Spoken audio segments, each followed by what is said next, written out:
ठीक, आज इसका इंट्रोगेटिव सेंटेंस का तीसरा पार्ट समझते हैं। इसके 2 पार्ट हमने समझ लिए हैं।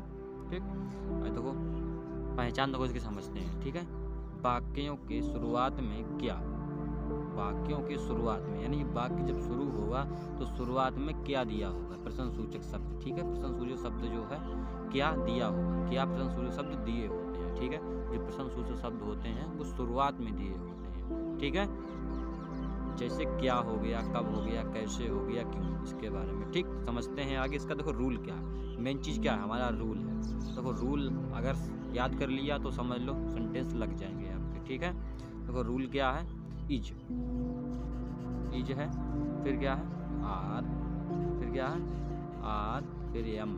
ठीक है, इज आर एम में से तीनों में से एक चीज़ चुननी है आप लोगों को। ठीक, देखो इज को प्रयोग कब करो जाते हैं, इज को प्रयोग जब करो जाते हैं जब एक वचन क्रिया के साथ, किसके साथ, एक वचन क्रिया के साथ, और आर को प्रयोग बहुवचन क्रिया के साथ करो जाते हैं। ठीक, और एम का प्रयोग मैं के साथ किया जाता है, जब अपनी बात हो तब मैं का प्रयोग करते हैं। ठीक, समझ गए। उसके बाद समझते हैं, उसके बाद देखो सबसे पहले सहायक क्रिया लगेगी, इज आर एम में से दोनों में से एक चीज़ लगेगी। ठीक है, उसके बाद आएगा आपका सब्जेक्ट, क्या आएगा सब्जेक्ट, उसके यानी सहायक क्रिया के बाद आपका सब्जेक्ट लगेगा। ठीक, सब्जेक्ट प्लस अगर सेंटेंस में नोट नहीं अगर दिया है तो नोट का प्रयोग करेंगे, नोट नहीं दिया है तो नोट का प्रयोग नहीं करेंगे। ठीक है, समझ गए नहीं समझ गए। ठीक, उसके बाद क्या है वर्ब, नोट के बाद वर्ब का प्रयोग करेंगे, किसका प्रयोग करेंगे, वर्ब का।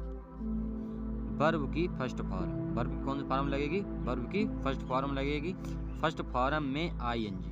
ठीक है, देखो जो वर्ब होगी वर्ब की फर्स्ट फॉर्म लगेगी, उसी में आईएनजी भी जुड़ेगी। ठीक है, में आईएनजी, ये ध्यान रखना जरूर इम्पोर्टेंट है। ठीक है, प्लस ऑब्जेक्ट। अब देखो इसको एग्जाम्पल के तौर पर समझते हैं कि आप पलक रात में सो रही है।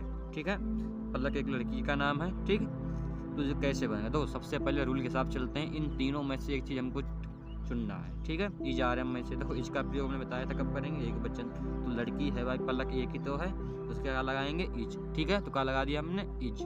उसके बाद क्या है सब्जेक्ट, सब्जेक्ट का है आपको पलक, कौन है, पलक है सब्जेक्ट, सब्जेक्ट की स्पेलिंग लगाए दो भाई, पलक लगाई दी। ठीक है, उसके बाद नोट अगर इसमें दो, देखो क्या पलक रात में सो रही है, जब हमें नहीं प्रयोग कहो नायब हो भाई, तो उसमें नोट का प्रयोग नहीं करेंगे, जब नोट का प्रयोग दिया हो तभी नोट लगाएंगे, अगर नहीं सेंटेंस में दिया है तो नोट का प्रयोग नहीं करेंगे। ठीक, ध्यान रखना।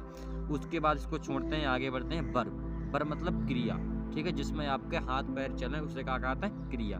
तो देखो भाई पलक के किसमें हाथ पैर चल रहे हैं, यानी हाथ पैर जो है किसमें सही है, रात में सोना, यानी सोना है, जो सो रही है, तो सोना का आपकी क्रिया है, क्या है, क्रिया। तो क्रिया की क्या होगी, स्लीप, स्लीप हुई गई, और इसी में आईएनजी भी जोड़ना चाहिए, वर्ब की फर्स्ट फॉर्म में आईएनजी, तो जो स्लीप और आईएनजी तो क्या होगा, स्लीपिंग। ठीक है, स्लीपिंग। उसके बाद क्या है ऑब्जेक्ट, ऑब्जेक्ट मतलब कर्म, सो कहाँ सो रही है भाई, रात में सो रही है, कहाँ सो रही है, रात में, यानी किस समय में सो रही है। ठीक है, तो कहाँ सो रही है, नाइट में, यानी रात में सो रही, इन द नाइट, ये क्या है आपका ऑब्जेक्ट। ठीक, समझ गए आप लोग। ठीक, ठीक, इंट्रोगेटिव सेंटेंस का चौथा पार्ट समझेंगे। इसके देखो 3 पार्ट हमने समझ लिए हैं। ठीक है, इसका चौथा पार्ट समझते हैं।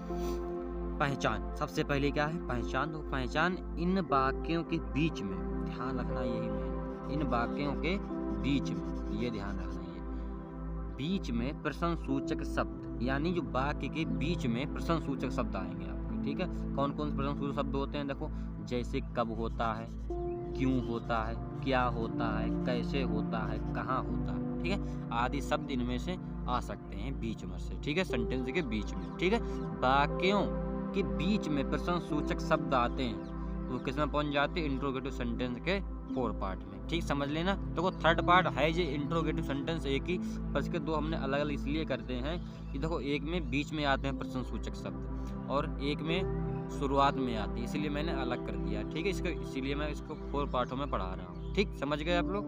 देखो इसका रूल समझते हैं, रूल भी इसका थोड़ा चेंज है। उसका क्या है, इसमें क्वेश्चन वर्ड बढ़ गया है। क्या बढ़ गया है, क्वेश्चन वर्ड। तो क्वेश्चन वर्ड किसको कहते हैं ये समझ लेते हैं, क्वेश्चन वर्ड क्या चीज़ है। ठीक है, क्वेश्चन वर्ड समझ लेते हैं। तो क्वेश्चन वर्ड उसको कहते हैं प्रश्नसूचक शब्द को। ठीक है, जो प्रश्नसूचक शब्द हमारा वाक्य में दिया गया है उसी को क्या कहते हैं, अंग्रेजी में क्वेश्चन वर्ड कहते हैं। ठीक है, समझ गए आप लोग, क्वेश्चन वर्ड किसे कहते हैं, इसी को कहते हैं। ठीक, समझ गए नहीं समझ गए।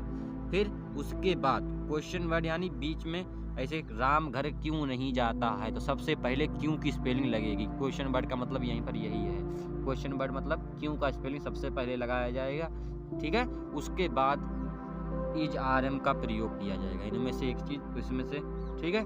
उसके बाद सब्जेक्ट का प्रयोग किया जाएगा, ठीक है, यानी जो करता है उसे लिखा जाएगा।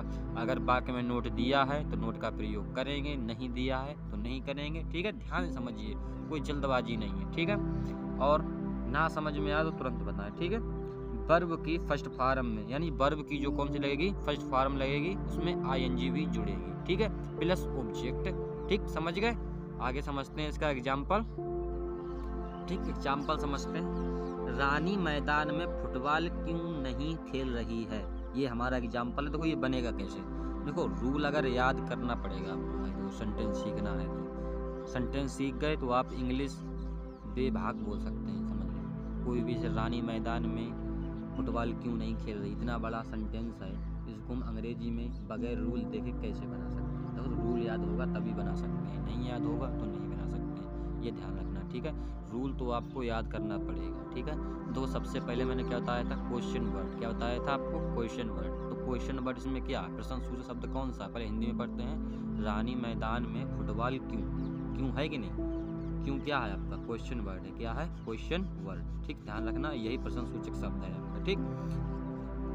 सबसे पहले इसी का प्रयोग करेंगे, तो सबसे पहले भाई यानी क्वेश्चन वर्ड का प्रयोग किया गया है। सबसे पहले स्पेलिंग किसकी लगाई गई है, भाई की, WHY, भाई, ठीक है। उसके बाद इज आर एम में से एक चीज प्रयोग करी गई है। देखो रानी भाई एक वचन है कि ना, तो रानी एक वचन के लिए हमेशा किसको प्रयोग होते हैं, इज का, ठीक है। तो रानी इज, ठीक है, भाई इज, ठीक है। उसके बाद सब्जेक्ट, सब्जेक्ट कौन है, रानी है कि नहीं। देखो इज के बाद रानी सब्जेक्ट का प्रयोग किया जाता है, ठीक है, सहायक क्रिया के बाद सब्जेक्ट का प्रयोग किया जाएगा, ठीक। उसके बाद क्या है, रानी, देखो रानी स्पेलिंग लगा दी। इसमें देखो नोट दिया है, नहीं दिया है, नहीं दिया है, इसीलिए हमने यहाँ पर नोट का प्रयोग किया है। तो भाई इज रानी नोट, उसके बाद क्या है, वर्ब, वर्ब आता है। देखो रूल तो याद करना पड़ेगा, रूल याद नहीं होगा तो आप नहीं बना सकते, ध्यान रखना, ठीक है। उसके बाद क्या है, प्ले, प्लेइंग है, ठीक है। खेलना का होता, खेलना की स्पेलिंग का होता, प्ले होता ना होता भाई, तो प्ले की स्पेलिंग का होता, PLAY, प्ले, और इसी में ING जोड़ने कह रहा है भाई रूल, तो इसमें जोड़ दिया प्लेइंग, प्लेइंग हो गया। उसके बाद का object, playing the football in the field, यानी फुटबॉल खेल रही है, कहाँ खेल रही है, मैदान में, इन द फील्ड, ये इसका ऑब्जेक्ट है, ठीक, समझ गए आप लोग, आई होप समझ में आया होगा।